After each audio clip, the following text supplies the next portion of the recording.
sobre os destinos do piruvato e a via das pentosas fosfato. Começando pelos destinos do piruvato, quando a gente falou de glicose, quando a gente fala de glicose, a gente viu que ela sofre 10 passos de reação.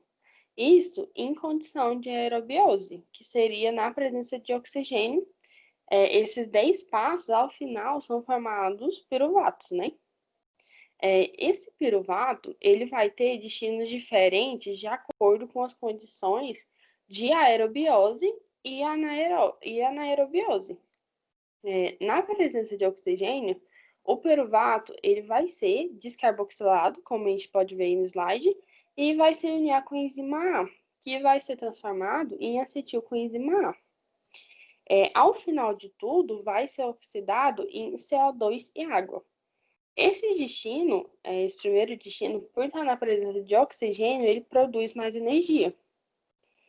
O segundo destino do piruvato é na condição de anaerobiose, que produz esse piruvato, reduz, né, esse piruvato em lactato em um processo de fermentação, que é o que a gente conhece como fermentação láctea. Esse processo todo, ele permite a utilização de NADH como um doador de elétrons, regenerando assim o NADH oxidado. Esse é um exemplo muito do que ocorre nos músculos. O terceiro destino, ele acontece, por exemplo, em invertebrados e alguns tecidos de plantas, né?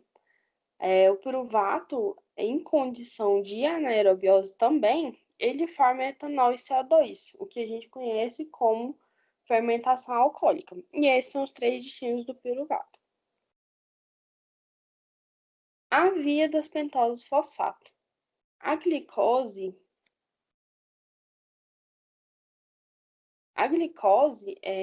dentro da célula, ela pode seguir alguns caminhos, como a gente pode ver aí no esquema. Primeiro, ela passa naqueles 10 passos de reação, pela hexocinase, né, algumas enzimas. A hexocinase, por exemplo, ela coloca um fosfato nela, né? E essa glicose de posse desse fosfato, ela não consegue atravessar a membrana. Então, ela acaba tendo que recorrer a outros caminhos, que podem ser eles, por exemplo, a via glicolítica, que é para a produção de ATP, a via de formação de glicogênio, via de formação de ácidos graxos, essa e a de glicogênio, elas são de reserva energética, e a via das pentoses, que é o que nós vamos ver. A via das pentoses, então, ela serve para a produção de ribose 5-fosfato, que, por sua vez, ele é utilizado na formação dos ácidos nucleicos, né? E também é utilizada na produção de NADPH, que participa de biossínteses como síntese de ácidos graxos. A via das pentoses fosfato, ela é dividida em duas. São a fase oxidativa e a fase não oxidativa. A fase oxidativa, a glicose 6-fosfato, ela sofre a ação de enzimas chamada, né, a enzima marca-passo, que é a glicose 6-fosfato desidrogenase, para a formação da 6-fosfogluconolactona. Nessa reação, é formado um NADPH. A próxima reação para a formação da 6-fosfogliconato, que vai ser transformada em ribulose 5-fosfato, nessa reação, nós temos a perda de CO2 e a formação de um NADPH. E, por fim, a ribulose 5-fosfato, ela vai ser transformada em ribose 5-fosfato, que é o que vai dar origem aos nucleotídeos. Toda essa etapa oxidativa, ela não é reversível, como a gente pode ver no slide. A fase não oxidativa. A fase não oxidativa, ao contrário da fase oxidativa, as etapas são todas reversíveis. A ribulose 5-fosfato, ela vai se unir com a xilulose 5-fosfato através, né, pela transcetolase, para a formação de cedoheptulose 7-fosfato e geração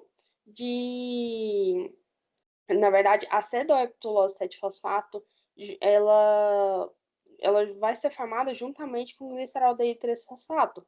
Essas duas moléculas geradas, elas sofrem a ação da transaldelase e formam, tem como produto a frutose 6-fosfato e a eritrose 6-fosfato.